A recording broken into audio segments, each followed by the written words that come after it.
કે પેડામાં જન્મતાની સાથે જ દાંત કે જે પેડામાં ફિક્સ નથી, લટકતા છૂટા જેવા છે, ગમે ત્યારે એ પેટમાં પણ જઈ શકે છે. યસ, એ પેટમાં બી જઈ શકે છે, બાળકને એનાથી પ્રોબ્લેમ થઈ શકે છે અને ઘણો મોટો પ્રોબ્લેમ થઈ શકે તો સર્જરી સુધી જાય. છે, સર્જરી સુધી જઈ શકે છે. હવે જે દાંત આવી રહ્યા છે એને કારણે બેબીમાં ઘણા બધા ચેન્જીસ આવતા હોય છે. The basic thing is baby ચીડચીડું થઈ જાય, બરાબર, ડાયરિયા થઈ જાય, થોડું ફીવર આવવાની શરૂઆત થાય, દરેક વસ્તુ બાઇટ કરવા માટે જાય. ધીસ ઓર સાઇન્સ કે બેબીને ટીથિંગ થઈ રહ્યું છે.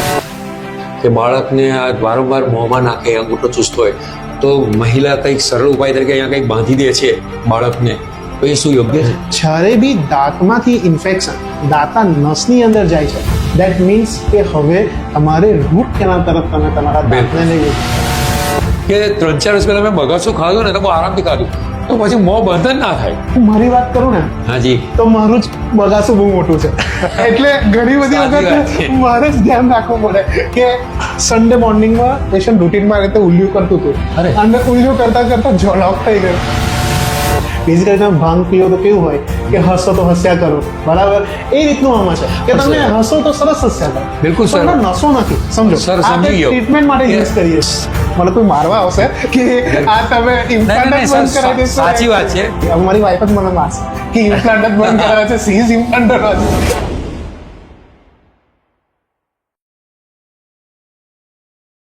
નમસ્કાર દર્શક મિત્રો, આપ સૌ મજામાં હશો. આજે આપના માટે ખૂબ વિશિષ્ટ પોડકાસ્ટ અમે કરી રહ્યા છે અને આપણી સાથે આજે ડૉક્ટર યશ શાહ કે જેઓ પેડિયાટ્રિક ડેન્ટિસ્ટ છે, એટલે કે બાળકોના દાંતના ડૉક્ટર છે અને આ મુદ્રાસ ક્લિનિક જે આવેલું છે, ડેન્ટલ ક્લિનિક, એ વડોદરાના માજલપુર એરિયામાં એવા મોલની સામે આવેલું છે. તો દર્શક મિત્રો, રિશેડ હેલ્થ ક્લબમાં આપણે ડૉક્ટર સાહેબને આવકારીએ છીએ. Sir, welcome. અને સરને હું વિનંતી કરું છું કે મારા અને દર્શક મિત્રો માટે પરિચય આપવા મારી વિનંતી છે. સૌપ્રથમ તો તમારો ખૂબ ખૂબ આભાર. Thank you, તમે sir. પોડકાસ્ટ માટે વેલકમ. મને એક ઓપોર્ચ્યુનિટી આપી and it's a great opportunity for me. It's Thanks, very welcome. Important for me to aware the public, normal Welcome. People from this channel. So હવે હું મારું introduction આપું. Myself doctor Yash Shah. હું basically તમે કીધું એ રીતે paediatric dentist છું, એટલે બાળકોના દાંતના સ્પેશિયાલિસ્ટ ડૉક્ટર.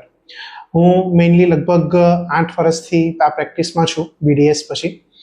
અને બસ તમે કીધું એ જ રીતે પરફેક્ટ કે અમારું જે ક્લિનિક છે એ ઈવા મોલની સામે અંબે ઓપ્યુલન્સ બિલ્ડિંગ છે એની અંદર આવેલું છે. અને મારા સાથે મારા wife doctor Mudra Shah, she is also periodontist અને ઇમ્પ્લાન્ટોલોજિસ્ટ.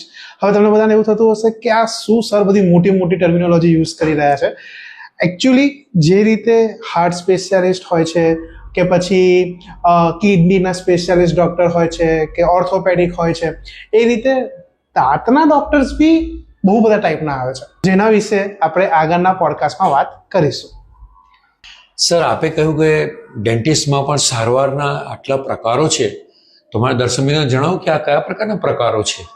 સર, આમાં એવું છે કે ચેકઅપથી સ્ટાર્ટ કરીને જે પ્રકારની તમારે ટ્રીટમેન્ટ કરવાની છે એ દરેક ટ્રીટમેન્ટ માટેના સ્પેશિયાલિસ્ટ ડૉક્ટર અવેલેબલ છે. બિલકુલ. ફોર એક્ઝામ્પલ, આપણે ચેકઅપ કરવું છે તો ચેકઅપ માટે ઓરલ મેડિસિન અને રેડિયોલોજિસ્ટ હોય છે Right. કે જે ચેકઅપ કરે, એક્સરે કરે. બિલકુલ. પછી તમે આગળ વધો એટલે તમને કદાચ એવું છે કે દાંત એકાદ પડી ગયો છે, એ દાંત તમારે બનાવવો છે, તો એના માટે પ્રોસ્થોડોન્ટિક્સ કરીને ડૉક્ટર આવે છે. જે પ્રોસ્થોડોન્ટિક્સનું કામ હોય છે કે તમારા દાંતના ચોકઠા બનાવે, દાંત બનાવે, દાંતની ઉપર ઇમ્પ્લાન્ટ લગાવે, બરાબર. એમાં બી ઘણા બધા ટાઈપના દાંતના રિપ્લેસમેન્ટ અવેલેબલ છે. પછી આપણે એની આગળ વધીએ એટલે અમારો ડિપાર્ટમેન્ટ કે જે નાના છોકરાઓ માટેનો ડિપાર્ટમેન્ટ છે, જેમાં નાના છોકરાઓને રિલેટેડ બધા જ ટાઈપની ટ્રીટમેન્ટ થતી હોય છે. એનાથી આપણે આગળ વધીએ એટલે પેઢાના રોગ અત્યારે બહુ જ વધી રહ્યા છે, તો પેઢાના રોગ માટેના બી ડૉક્ટર્સ હોય છે, જે મારા વાઇફ છે, મેં પહેલાં કીધું એ રીતે. એનાથી તમે આગળ વધો એટલે એના પછી રૂટ કેનાલ માટેના બી સ્પેશિયાલિસ્ટ ડૉક્ટર આવે છે. તમને ઓલવેઝ એવું જ હશે કે કોઈ બી ડેન્ટિસ્ટ પાસે જાઓ એટલે રૂટ કેનાલ તો કરતા જ હોય, પણ રૂટ કેનાલ કરવા માટે બી એક સ્પેશિયાલિસ્ટ ડૉક્ટર હોય છે, જેને એન્ડોડોન્ટિસ્ટ તરીકે ઓળખવામાં આવે છે. એની આગળ તમે જાઓ એટલે પબ્લિક હેલ્થ ડેન્ટિસ્ટ્રી ડિપાર્ટમેન્ટ હોય છે કે જે લોકોને અવેર કરવાનું કામ કરતું હોય છે કે ઓરલ હાઇજીન શું છે, ઓરલ હાઇજીનના મેઝર શું છે, એડલ્ટ તરીકે તમારે શું ધ્યાન રાખવાનું, એ બધી વસ્તુ પબ્લિક હેલ્થ ડેન્ટિસ્ટ્રી ડિપાર્ટમેન્ટવાળા કરતા હોય છે. આ રીતે ટોટલ. અને યસ, એક બીજું ઇમ્પોર્ટન્ટ ભાગ જે આપણે ઇન્વિઝિલાઇન કહી રહીએ છીએ, તાર બાંધવાની ટ્રીટમેન્ટ કહીએ છીએ એના માટે ઓર્થોડોન્ટિસ્ટ આવે છે, જે તાર બાંધવા માટેનું કામ કરતા હોય છે. તો આ રીતે આટલા ટાઈપના ખાલી દાંત માટેના ડોક્ટર્સ હોય છે. સર, આપ તો નાના બાળકોના દાંતના સ્પેશિયાલિસ્ટ છો, તો બાળક જન્મે છે તો વાલી ક્યારે તમારી પાસે આવી પહોંચે? એટલે સર, હું યુઝ્યુઅલી છે ને દરેકને એવું જ કહેતો હોઉં કે first birthday gift to your child should be first dental visit. બિલકુલ. એનું રીઝન એ છે કે યુઝ્યુઅલી 8 થી 12 મહિનાની આસપાસ દાંત આવવાની શરૂઆત થઈ જતી હોય છે.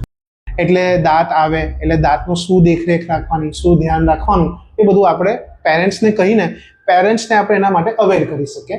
એટલે first dental visit should be at the first year of birthday. Sir, 1 વર્ષ પછી આપની પાસે બાળકને પેડાની તપાસ કરાવી લેવી જોઈએ, એ વાત ચોક્કસ છે. પણ સર, ક્યાંક સાંભળવામાં આવ્યું છે કે જન્મતાની સાથે જ કે બાળકના પેડામાં એવો કઠણ પદાર્થ કે કંઈક દાંત એવું કંઈક હોઈ શકે છે, ખરું? હા સર, ઘણા બધા એવા રિપોર્ટેડ કેસીસ છે અને મેં બી ઘણા બધા કેસીસ એવા જોયેલા છે અને કરેલા છે કે જેમાં છોકરાના જન્મ સાથે જ દાંત આવતા હોય, જેને કહેવાય નેટલ ટીથ ઓર નિયોનેટલ ટીથ. એટલે એ જે દાંત હોય ને એ ફોર્મ ના હોય, એ જે આપણા દૂધના દાંત જેવા દાંત ના હોય, એ મસૂડા ઉપર આમ લટકતા હોય. એ વસ્તુ આગળ જઈને બાળકને, ઇવન બાળકની મધરને પ્રોબ્લેમ કરી શકે છે ફીડિંગમાં ને એમાં.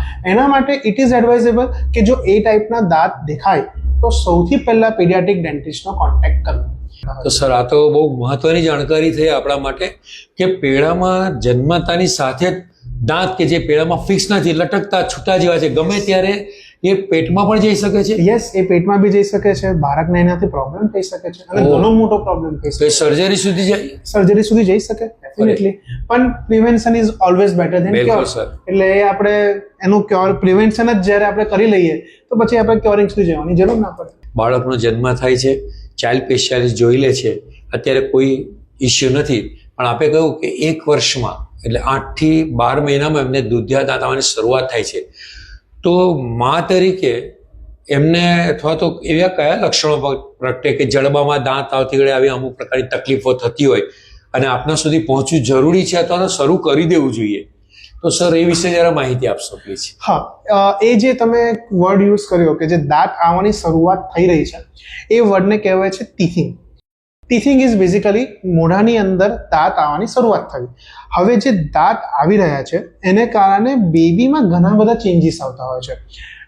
The basic thing is baby ચીડચીડું થઈ જાય, બરાબર, ડાયરિયા થઈ જાય, થોડું ફીવર આવવાની શરૂઆત થાય, દરેક વસ્તુ બાઇટ કરવા માટે જાય, દોડે કે મારે કશે વસ્તુ બાઇટ કરવી છે, તમે આંગળી કે એવું કંઈ મૂકો તો બી એ બાઇટ કરે. ધીસ ઓર સાઇન્સ કે બેબીને ટીથિંગ થઈ રહ્યું છે. અને તમને જો એવું ફીલ થાય કે તમારું બેબી આ ટાઈમમાં બહુ જ અનકમ્ફર્ટેબલ ફીલ કરી રહ્યું છે તો must visit a paediatric dentist. કોઈ બી પીડિયાટ્રિક ડેન્ટિસ્ટને એકવાર એ વસ્તુ બતાવી. There are so many solution for that. Teething devices આવે છે, જેલ એપ્લિકેશન આવે છે કે જેને કારણે તમારા બેબીનું જે ટીથ ઇરપ્શનનો પ્રોસેસ છે એ એકદમ સ્મૂથ થઈ શકે.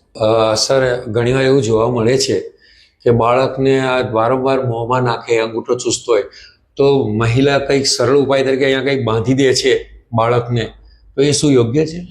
સર, અંગૂઠો ચૂસવાની જે આદત છે it is called as a oral habit. There are so many of oral habit. એમાંથી એક ઓરલ હેબિટ છે અંગૂઠો ચૂસવાની આદત, જે બહુ જ કોમન છે.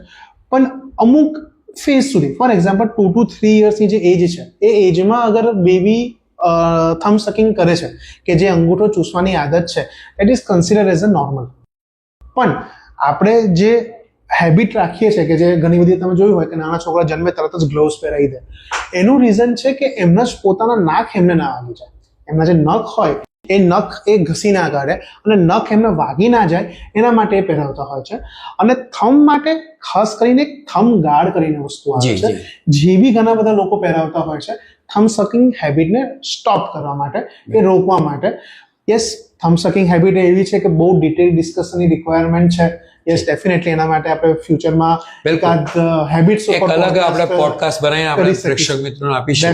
પણ એક વાત ચોક્કસ છે કે સાદા કટકો બાંધવો કે આ નહીં, આપની પાસે આવીને સજેશન લઈને એ જે કંઈ મેડિકલ ઇન્સ્ટ્રુમેન્ટ છે એનો ઉપયોગ કરવો સારો, બેટર. Definitely sir. સર, 8 માસથી તે 1.5 વર્ષ કે 2 વર્ષ સુધીમાં દૂધિયા દાંતથી કાયમી દાંત સુધીની સફર શરૂ થાય છે. તો એમાં જે મોઢાની અંદરની સાફ સફાઈની બાળકોનો પ્રશ્ન હોય છે તે જરા વિકટ લાગે છે.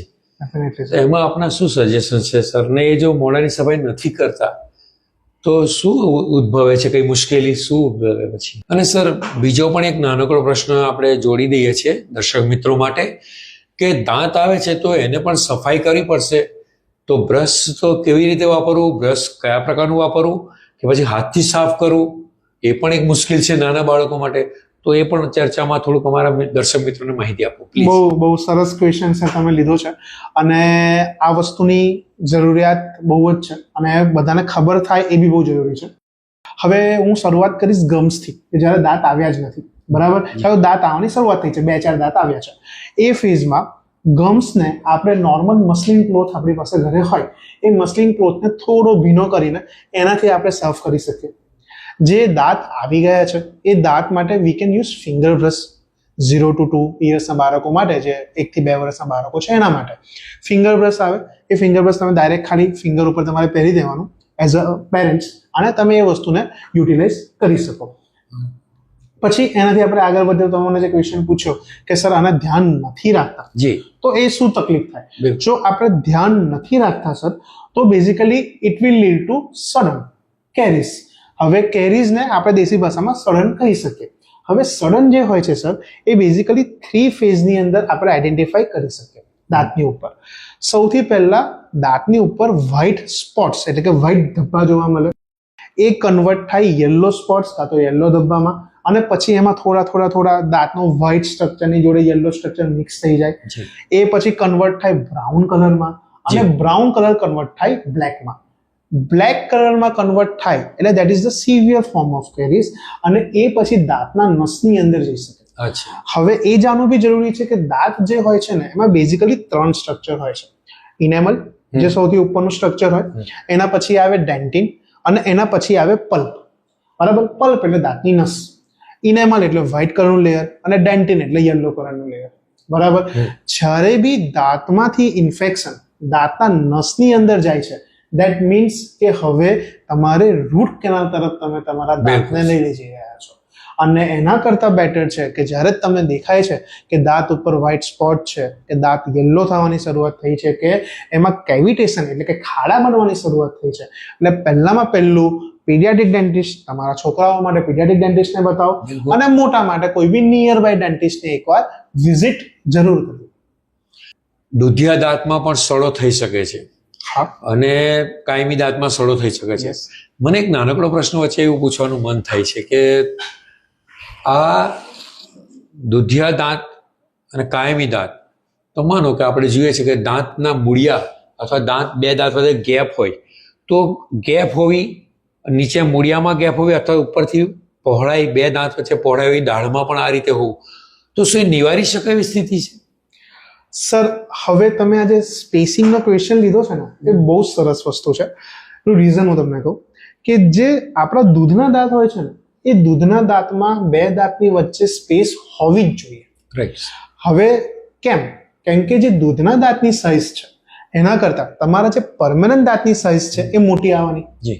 એટલે જ્યારે તમારા પરમેનન્ટ દાંત દૂધના દાંતને રિપ્લેસ કરશે, એટલે પરમેનન્ટ દાંત માટે જેટલી જગ્યા છે એટલી જગ્યા પેલા સ્પેસિંગથી કવર થઈ શકે. એટલે એ જે સ્પેસિંગ છે એ હોવી જરૂરી છે. આ રહી વાત આપણે દૂધના દાંતની, કે દૂધના દાંતમાં સ્પેસિંગ હોવું જોઈએ. એના પછી આપણે આવીએ મિક્સ ડેન્ટિશન ફેઝ. મિક્સ ડેન્ટિશન ફેઝનો મતલબ એવો થયો કે તમારા મોઢાની અંદર 5 કે 10 દૂધના દાંત છે, 4 કે 5 પરમેનન્ટ દાંત છે, એવી કન્ડિશન છે, આ તો પરમેનન્ટ ટીથ આવવાની શરૂઆત થઈ રહી છે. તો એ સિચ્યુએશનમાં મેઇનલી 9 થી 11 વર્ષનો જે ટાઈમ પીરિયડ હોય છે, કે જેની અંદર 2 એન્ટિરિયર ટીથ તમારા જે હોય એની વચ્ચે ગેપ દેખાય છે, that is consider as a normal. કેમ? કેમ કે એ વખતે તમારો જે ત્રીજા નંબરનો દાંત છે, જેને કેનાઇન કહેવામાં આવે છે, એની આવવાની શરૂઆત થાય છે. એટલે એ જે આવી રહ્યો હોય ને, એ તમારા ઉપરના જે સેકન્ડ અને ફર્સ્ટ ટૂથ છે એના મૂળિયા ઉપર ફોર્સ લગાવે. એના મૂળિયા ઉપર ફોર્સ લગાવે એટલે તમારા નીચેના દાંતના જે ક્રાઉન છે એ ફ્લેર અપ થાય, એટલે કે આમ ગેપ ક્રિએટ કરે. એ જે ગેપ થઈ રહી છે that is considered normal for 9 to 11 years of age. Yes. પણ જે દાંત વાંકા ચૂકા આવે છે, ઘણી બધી વખત તમે જોયું હશે કે ઘણા બધા છોકરાઓ એવા હોય કે દૂધના દાંત બી હોય અને દૂધના દાંતની પાછળ પરમનન્ટ દાંત આવવાની શરૂઆત થઈ ગઈ બિલકુલ, હોય, બરાબર, એ જે દાંત છે એને કહેવામાં આવે છે શાર્પ ટીથ. ઓકે, એ સિચ્યુએશનમાં દૂધના દાંતને કાઢી નાખવા ઇઝ મોર એડવાઇઝેબલ. અધરવાઇઝ આગળ જઈને આપણે તાર બાંધવાની ટ્રીટમેન્ટ ને બધું કરવાની જરૂર પડશે. સર, નાના બાળકો 6 માસ પછી, 1 વર્ષ 2 વર્ષ પછી રમતા રમતા પડી જાય છે. 10 વર્ષ સુધીના બાળકો પડી જાય છે, ક્યારેક ક્યારેક એને મોઢામાં જ વાગી જાય છે અને સૌથી પહેલું ફિલિંગ્સ આવી જાય છે કે દાંતમાં લોહી નીકળે એટલે દાંતમાં ઇન્જર થાય છે, અથવા તો કંઈક રમતા કંઈક વાગી જાય છે બાળકો અને દાંત પડી જાય છે. તો દુધિયા દાંતમાં બી આ બને છે અને કાયમી દાંત સાથે બનવાનું છે આ નાના બાળકોમાં. બરાબર છે. તો પછી માનો કે દુધિયા દાંત પડે તો શું કરવું પડે, અને કાયમી દાંત પડી જાય માનો મેદાનમાં કે, તો વાલી તરીકે એમને શું કાળજી લેવી પડશે તરત? સર, બહુ જ આમ એકદમ આ વસ્તુનું નોલેજ બધા બહુ લોકોને બહુ ઓછું છે રિગાર્ડિંગ ધીસ. બેઝિકલી તમે સમજાવ્યું એ રીતે હું આ તમારા ક્વેશ્ચનનો આન્સર 2 પાર્ટમાં આપીશ. પહેલા પાર્ટમાં હું ડિસ્કસ કરીશ કે દૂધના દાંતમાં ટ્રોમા થાય એટલે કોઈ બી ઇન્જરી થાય તો શું ધ્યાન રાખવાનું, અને પરમેનન્ટ ટૂથમાં કોઈ ઇન્જરી થાય જે 9 થી 12 વર્ષ છે, 8 થી 12 વર્ષ છે, એમાં શું ધ્યાન રાખવાનું. તો હવે સૌથી પહેલા આપણે લઈએ દૂધના દાંત. તો હવે દૂધના દાંત આવી ગયા છે, છોકરું પડી ગયું છે, બરાબર. હવે સૌથી પહેલા તો આપણે એ ચેક કરવું પડે દાંતમાં ઇન્જરી છે કે સોફ્ટ ટિશ્યુ ઇન્જરી છે. સોફ્ટ ટિશ્યુ એટલે હોઠ ઉપર ઇન્જરી છે, ગાલ ઉપર ઇન્જરી છે, શું છે. હવે દાંત ઉપર ઇન્જરી થાય ને તો there are so type of injury, so many type of injury કે જેની અંદર દાંત આખા પડી જાય, દાંત અડધો તૂટી જાય, દાંત અડધો બહાર આવી જાય, દાંત અંદરની તરફ જતો રહે, બરાબર. તો એ અલગ અલગ ટાઈપની ઇન્જરી હોય છે. એ અલગ અલગ ટાઈપની ઇન્જરીની અલગ અલગ ટ્રીટમેન્ટ થતી હોય છે. એટલે સૌથી પહેલા you have to visit to the paediatric dentist, નાના છોકરાઓ માટે, બરાબર. હવે એની અંદર કયા ટાઈપની ઇન્જરી થઈ છે એ જોઈને અમે લોકો ટ્રીટમેન્ટ ડિસાઇડ કરતા હોઈએ છીએ. યુઝ્યુઅલી દૂધના દાંત હોય તો એટલું આપણે ધ્યાન માનીને ચાલવાનું કે એની અંદર જો ઇન્જરી થાય છે તો આપણે બહુ વધારે પડતી એગ્રેસિવ ટ્રીટમેન્ટ માટે નથી જતા. ધ રીઝન ઇઝ કે પરમેનન્ટ ટૂથ આવવાના બાકી છે. એટલા માટે એને પ્રોપર જોઈને, એને ઓળખીને શું ટ્રીટમેન્ટ કરવાની છે એ ગાઈડલાઈન ફોલો કરીને અમે લોકો ટ્રીટમેન્ટ કરતા હોઈએ છીએ. આ વાત રહી દૂધના દાંત માટે. હવે ફોર એક્ઝામ્પલ પરમેનન્ટ ટીથ છે. પરમેનન્ટ ટીથમાં સેમ મેં તમને જે દૂધના દાંતમાં કીધું કે ભાઈ અડધો દાંત તૂટી ગયો છે, દાંત અંદર જતો રહ્યો છે, દાંત બહાર આવી ગયો છે, એ સેમ ટાઈપની પ્રોબ્લેમ પરમેનન્ટ ટીથમાં થઈ શકે. પરમેનન્ટ ટીથ માટે આપણે એની પરફેક્ટ ટ્રીટમેન્ટ કરવી જરૂરી છે, કેમ કે એ દાંત લાઈફ ટાઈમ છે. એ દાંત એની પાસે આખી જિંદગી રહેવાના છે. તો એ સિચ્યુએશનમાં હું એક નોર્મલ તમને એક્ઝામ્પલ આપું કે છોકરો સાયકલ લઈને જઈ રહ્યું છે અને પડી ગયો અને દાંત નીકળી ગયો, બરાબર. આખો દાંત, આખો પરમેનન્ટ ટીથ નીકળી ગયો. તો એઝ અ પેરેન્ટ્સ તમારે શું કરવાનું હોય, એ દાંતને પહેલા સાચવી રાખવાનો. શેમાં સાચવી શકો? સિમ્પલ પાણી, સલાઈન, દૂધ, કોકોનટ વોટર, બરાબર. આમાંથી કોઈ બી સોલ્યુશનમાં તમે એને સાચવીને કોઈ બી નિયર બાય ડેન્ટિસ્ટ પાસે જેટલું બને એટલું વહેલું પહોંચી જાઓ, બરાબર. બીજો ઓપ્શન શું છે કે એક છે ને HBSS કરીને સોલ્યુશન આવે છે, જેનું બહુ નોલેજ નથી. એ સોલ્યુશન મળે ને તો બહુ જ પરફેક્ટ, એ દાંત એટલા જ સારી રીતે રહી શકે. પછી એની અલગ અલગ ગાઈડલાઈન છે કે ફોર એક્ઝામ્પલ દાંત 1 કલાક કરતા વધારે મોઢાની બહાર છે, 1 કલાક કરતા ઓછું મોઢાની બહાર છે, એના હિસાબે પછી અમારે ટ્રીટમેન્ટ મોડિફિકેશન કરવાના હોય. પણ દાંત તમે લઈને આવો તો એ જ દાંત આપણે પાછો તરત જ મોઢાની અંદર લગાવી શકીએ અને જે એને કારણે જે પ્રોબ્લેમ થવાના ચાન્સીસ છે એ બધા આપણે રિડ્યુસ કરી શકીએ.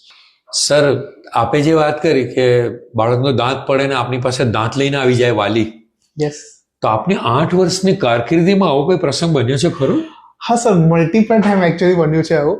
અને રિસન્ટલી લગભગ 2 થી 3 દિવસ પહેલા જ આ બનાવ બનેલો છે કે ઇમરજન્સીમાં મતલબ એક પેશન્ટ કોઈ હોસ્પિટલમાં ગયું હશે અને ત્યાંથી પછી પેશન્ટ અહીંયા રેફર થયું. હવે એના પેરેન્ટ્સ દાંત લઈને તો આયા, પણ છોકરો પડેલો ગઈકાલે અને દાંત લઈને આયા આજે મારી પાસે. તો ખાસા કલાકો વચ્ચે ઓલમોસ્ટ સાહેબ 24 કલાકનો ટાઈમ થઈ ગયો એની અંદર. હવે યુઝ્યુઅલી તો એ રીતનું હોય કે જેટલું વહેલું આવે ને એટલું વહેલું આપણે દાંતને અંદર લગાવીએ અને બચી શકે. તો મારી બી ઈચ્છા હતી કે એ દાંતને હું બચાવું અને વાલીની બી એવી જ ઈચ્છા હતી કે સર પ્લીઝ તમે આ દાંતને બચાવો. એટલે પછી મેં સિમ્પલ એક કર્યું કે દાંતને અમારે સરફેસ ટ્રીટમેન્ટ કરવાની હોય બહારથી, એ બધી સરફેસ ટ્રીટમેન્ટ કરી, ટીથને સરસ ક્લીન કર્યો. ક્લીન કર્યા પછી રૂટ કેનાલ ટ્રીટમેન્ટ જ મેં બહાર કરી લીધી. જે રૂટ કેનાલ ટ્રીટમેન્ટ આપણે અંદર કરવાની હોય દાંતની અંદર, એ મેં બહાર કરી. બહાર રૂટ કેનાલ કર્યા પછી દાંતને મેં પાછો લગાવી દીધો અને એને સ્પ્લિન્ટ કરી દીધું. સ્પ્લિન્ટ મીન્સ બેઝિકલી એને એની આજુબાજુ વાળા જે સારા ટીથ છે એનો સપોર્ટ આપી દીધો, એટલે દાંત એના અંદર સોકેટમાં પરફેક્ટ રહે. અને આ કેસમાં બીજું એક એવું હતું કે એને બીજી કોઈ ટ્રોમા કે હાડકાનું ફ્રેક્ચર કે એવું કશું નહોતું. એટલે દાંતની હવે ઇટ ડિપેન્ડ્સ કે દાંત કેટલો સારી રીતે બોડી એક્સેપ્ટ કરે છે તો બોડીને જ ખબર. પણ as a paediatric dentist, as a doctor, મારાથી જે મેક્સિમમ પેશન્ટ માટે થઈ શકતું હતું એ ટાઈમ પર મેં એ વસ્તુ કરી. પણ પેશન્ટ ઇઝ હેપી. લગભગ એ ટ્રીટમેન્ટ પતશે અને હવે મેં નેક્સ્ટ વીક બોલાવ્યું છે ફોલોઅપ માટે, એટલે માઇટ બી ટ્રીટમેન્ટ સક્સેસ જ હશે. પણ we have to check it. X-ray લઈને આપણે બધું ફોલોઅપ લઈને ચેકઅપ કર્યા કરવું પડે કે કેટલું બોડી એક્સેપ્ટ એને કરી રહી છે. સર, આપે એક યુનિક કિસ્સો કીધો અને સારવાર કરીને વાલી હેપી છે, ઇટ્સ એ વેરી ગુડ. પણ સર, એક આડો વાતમાં એવું છે કે મને 3-4 વર્ષ પહેલા માનો આ મોં છે, જડબું છે, આ બધું છે, તો બગાસું તો નેચરલ છે કે ગમે તે કારણે આવતો હોય, પણ આવતા હોય છે. કોઈ વ્યક્તિ એવો નહીં હોય બાળકથી માંડીને કે બગાસું નહીં ખાતો હોય. સર, એ વાત ચોક્કસ? કોઈ નહીં સર. તો સર, મારે એકવાર એવું થયું હતું કે 3-4 વર્ષ પહેલા મેં બગાસું ખાધું ને તો બહુ આરામથી ખાધું, તો પછી મોં બંધ જ ના થાય, ખબર ને, સ્નાયુ કે. તો સર, આ શું? સર, આને છે ને જો લોક તરીકે ઓળખવામાં આવે છે. જો લોક એટલે જડબું લોક થઈ જે તે સ્થિતિમાં થઈ જવું. યસ. હવે સ્ટેચ્યુ થઈ જવું. હા, સ્ટેચ્યુ. બિલકુલ. એટલે સર, આ જે બેઝિકલી છે ને, આ શું કહેવાય આને, કે હવે હું તમને કહું ને, તમારી જોડે જે થયું છે ને એવું સેમ મારે એક પેશન્ટ જોડે થયું છે. જી સર. સન્ડે મોર્નિંગમાં પેશન્ટ રૂટીનમાં રીતે ઉલ્યું કરતું હતું અને ઉલ્યું કરતા કરતા જો લોક થઈ ગયું. તો પેશન્ટનો મારા પર ફોન આવ્યો કે સર, મારું આ રીતે કે મતલબ એના પેરેન્ટ્સનો એટલે ઉલ્યું કરતા મોં પોડું કર્યું એટલે જો લોક થઈ ગયું. હવે મેં કીધું કે ઓકે, કઈ નહીં, આવી જાવ, તમે જોઈ લઈએ. તો મેં ચેક કર્યું. હવે આમાં યુઝ્યુઅલી સર શું હોય કે આપણું જે નીચેનું જડબું છે ને એ ઉપર જોઈન્ટ થયેલું છે. આપણું આ પોર્શન જે છે ને એ આખો ફિક્સ પોર્શન છે, આ ના હલી શકે. આના સપોર્ટમાં આપણું જડબું આપણે ખોલે બંધ કરીએ છીએ, બરાબર. એટલે ઘણી બધી વખત ખોલવાના ચક્કરમાં આ જે સ્લાઇડ છે ને, આ TMJ કહેવાય, ટેમ્પોરોમેન્ડિબ્યુલર જોઈન્ટ, એટલે ઘણી બધી વખત આ છે ને આમ સ્લાઇડ થઈને પાછળની તરફ જતું રહે. અચ્છા. એટલે સ્ટોપ, સ્ટેચ્યુ તમે થઈ જાઓ. એટલે એમાં પછી તમારે ડેન્ટિસ્ટ પાસે આવવું પડે અને એને અમે લોકો પ્રોપર એક મેન્યુઅલ હોય, એ મેન્યુઅલ પ્રમાણે અમે એને હોલ્ડ કરીને એ જે પોઝિશન છે એ પોઝિશનની અંદર ડાઉનવર્ડ અને backward, V have two just arrange it that. Downward અને બેકવર્ડ આપણે એને ખાલી સેટ કરી દેવાનું હોય. એ રીતે આપણે એનું સોલ્યુશન લાવી શકીએ. હવે હું મારી વાત કરું ને, હાજી, તો મારું જ બગાસું બહુ મોટું છે, એટલે ઘણી બધી વખત મારે જ ધ્યાન રાખવું પડે કે આમ કરીને મારે બતાવી દો. અમારા પ્રેક્ષક મિત્રોને સર ચોક્કસ બતાવો કે માનો આ પ્રકારનું બગાસું મોટેથી ખાવાનું આવી જો તકલીફ થવાની હોય તો તમે કઈ ટેકનિક અપનાવી. જો તમને એવું ફીલ થાય ને તો સિમ્પલ, આ તમારા 2 હાથ ભગવાને આપ્યા છે, તમે યુઝ કરવાના. એટલે આમ તમારે ખાલી થોડું સપોર્ટ અડધું બગાસું. હા, બાકી મારું બગાસું તો મને તો લોકો એવું કહે છે કે સાહેબ તમારા બગાસમાં બ્રહ્માંડ દેખાય છે. સર, વડોદરાની અંદર ડેન્ટિસ્ટ ખબર છે મને, ડોક્ટર્સ અને ડોક્ટર વિશે થોડી જાણકારી છે, પણ મને એવું થાય છે કે નાના બાળકો જ્યારે તકલીફ થાય છે ને અને તમારા સુધી આવે, તમારા ટેબલ પર આવે ત્યારે રડારડ કરી મૂકે અને એટલું રડે કે તમારે મોં ખોલાવવા માટે મુશ્કેલી થઈ જાય. અને વાલી બી જાણે માં હોય તો રડું થઈ જાય બાળકને રડતું જોઈને. હવે તમારી પાસે બાળક આવે છે, એની તકલીફ છે, તકલીફ તમારે તપાસવાની છે, તો એના માટે મેં સાંભળ્યું છે કે કંઈક એવું ઇન્સ્ટ્રુમેન્ટ છે આપની પાસે, તે શું? સર, એ જે ઇન્સ્ટ્રુમેન્ટ છે that is known as a laughing gas machine. Laughing gas is basically, તમને ખ્યાલ હશે કે નાઇટ્રસ ઓક્સાઇડ જે છે ને એને આપણે લાફિંગ ગેસ તરીકે ઓળખીએ છીએ. એટલે લાફિંગ ગેસ નું કામ શું? નામ સજેસ્ટ કરે છે હસાવવાનું, બરાબર. એટલે એ જે મશીન છે ને સર, બેઝિકલી શું હોય કે જ્યારે પેશન્ટ ક્લિનિકમાં આવે એટલે ઓબ્વિયસલી ડોક્ટરના નામથી કોઈ બી લોકો ગભરાય છે. બિલકુલ. એ તો બિચારું નાનું છોકરું છે એટલે એ તો ગભરાવાનું જ છે. એટલે એ આવે ને એટલે તમે કીધું એ રીતના સિનારીઓ હોય જ છે. એટલે મારે એને આમ હા બેટા સ્ટીકર આપવું, કેમ છે, મજામાં વાત કરવાની, એ ઇઝ ઓલ આ બિહેવિયર મેનેજમેન્ટ જે અમે લોકો 8 વર્ષમાં ભણતા હોઈએ. અને છોકરાઓ અમે એના માટે જ ભણતા હોઈએ કે છોકરાઓ હસી ખુશીને અમારી જોડે ટ્રીટમેન્ટ કરાવી શકે. એ જે લાફિંગ ગેસ છે ને સર, એમાં ઇટ્સ લાઈક બેઝિકલી ઓક્સિજન અને નાઇટ્રસ ઓક્સાઇડ બેના સિલિન્ડર હોય. નેઝલ આપણે જે રીતે નેઝલ હુડ આપણે જે કહી શકીએ એ રીતે નેઝલ હુડ લગાવીએ, ત્યાંથી આપણે નાઇટ્રસ ઓક્સાઇડનું મશીન સ્ટાર્ટ કરીએ એટલે એર પેશન્ટના મોઢામાં જાય અને પેશન્ટને મોઢામાં નહીં નાકમાં જાય એટલે પેશન્ટે એને ઇન્હેલ કરવાનું. જેવું એ ઇન્હેલ કરે ને પેશન્ટ વિલ બી રિલેક્સ. એમને કઈ જ ખબર ના પડે, સર તમારે જે કરવું એ કરો. દે આર સો હેપી અને એટલી સારી રીતે ટ્રીટમેન્ટ કરાવે અને એકદમ રિલેક્સ થઈ જાય. હા, તમારે પહેલા એ નેઝલ હુડ પહેરાવું ને ઇટ્સ અ ટાસ્ક. તમે કીધું ને એ રીતે કે છોકરો આવ્યો હોય રડતા રડતા અને તમે એને બતાવો કે બેટા તારે મારે આ નાક ઉપર લગાવવાનું છે એટલે પહેલો ત્યાંથી ભાગે કે ના મારે નથી પહેરવું આ બધું. એટલે પછી તમારે એને બેસાડવો પડે, સમજાવવો પડે, એના પેરેન્ટ્સ જોડે વાત કરવી પડે. અમારા માટે સર પેરેન્ટ્સને કન્વિન્સ કરવા ઇઝ મોસ્ટ ઇમ્પોર્ટન્ટ થિંગ. બિલકુલ. કેમ કે તમે કીધું એ રીતે સર ઘણા બધા પેરેન્ટ્સ આર મતલબ એ રીતનું કોઈ બી પેરેન્ટ્સને એવું જ હોય કે યાર મારા છોકરાને મારે તકલીફમાં નથી જોવા. હવે તમારે છોકરાને તકલીફમાં નથી જોવા પણ થઈ ગયું છે તો એની ટ્રીટમેન્ટ આપણે કરવી જ પડશે. બિલકુલ કરવી પડે. તો એના માટે ધીસ ઓલ આર મીડિયમ કે જેને કારણે તમે હસતા હસતા છોકરાની ટ્રીટમેન્ટ કરાવી શકો. અને ઘણા બધા છોકરાઓ તો એવું કહે છે કે ફરી વખત આવે સર પેલું મને ફરી આપો ને જરા, અમને તે દિવસે બહુ મજા આવેલી. આમાં એવું હોય છે સર નાઇટ્રસ ઓક્સાઇડથી કે તમારા જે મગજમાં બધું રિલેક્સેશન કે તમે જે કરવા માંગતા હો ને, બેઝિકલી તમે ભાંગ પીઓ તો કેવું હોય કે હસો તો હસ્યા કરો, બરાબર એ રીતનું આમાં છે કે તમે હસો તો સરસ હસ્યા કરો. બિલકુલ સર. નસો નથી, સમજો સર સમજી ગયો. ટ્રીટમેન્ટ માટે યુઝ કરીએ. પ્રેક્ષક મિત્રો બરાબર સાંભળો, ખૂબ મજાની વાત છે કે બેહોશ કરવાની જે વિધિ ડોક્ટર કરે છે સર્જરીમાં એ નહીં, પણ આ ગેસ છે અને બાળકના હેલ્થ સચવાય એને નુકસાન ના થાય એટલી માત્રામાં એમની ટેકનિકથી ગેસ આપે છે અને બાળકને રિલેક્સ કહે છે. અને ઉર્દુ ભાષામાં ગઝલકારો કહે છે કે સર હલકા હલકા સુરૂર આ ગયા.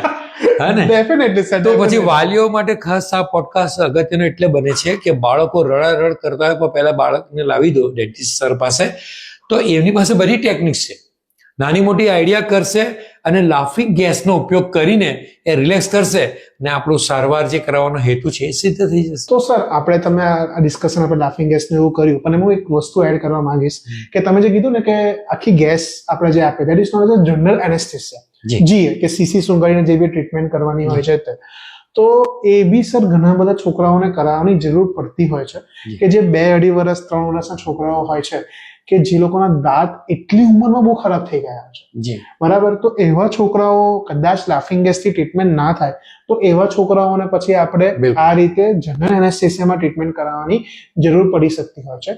અને મેઇનલી એના કલ્પ્રિટ છે નર્સિંગ બોટલ, જે રાત્રે દૂધ પીવડાવીને સુડાવવાની જે આદત હોય છે ને પેરેન્ટ્સને, એને કારણે દાંત બહુ જ જલ્દી ખરાબ થતા હોય છે. 2-2.5 વર્ષના છોકરાઓને બી મારે એ લેવલના દાંતની કન્ડિશન થઈ ગઈ હોય છે કે તમારી પાસે જનરલ એનેસ્થેસિયા સિવાય કોઈ ઓપ્શન જ નથી હોતો.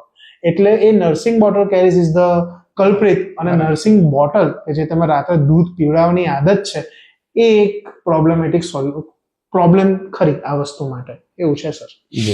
સર આપે હમણાં વાતચીતમાં ઉલ્લેખ કર્યો નર્સિંગ બોટલ, તો એ શું છે? Sir nursing bottle is basically આપણે જે દૂધ પીવડાવીએ છીએ ને બાળકોને જે બોટલની અંદર, એ બોટલને નર્સિંગ બોટલ કહેવાય છે. અચ્છા. હવે એને કારણે જે કેરીઝ થાય છે એને નર્સિંગ બોટલ કેરીઝ થાય છે, નર્સિંગ બોટલ કેરીઝ કહેવાય છે.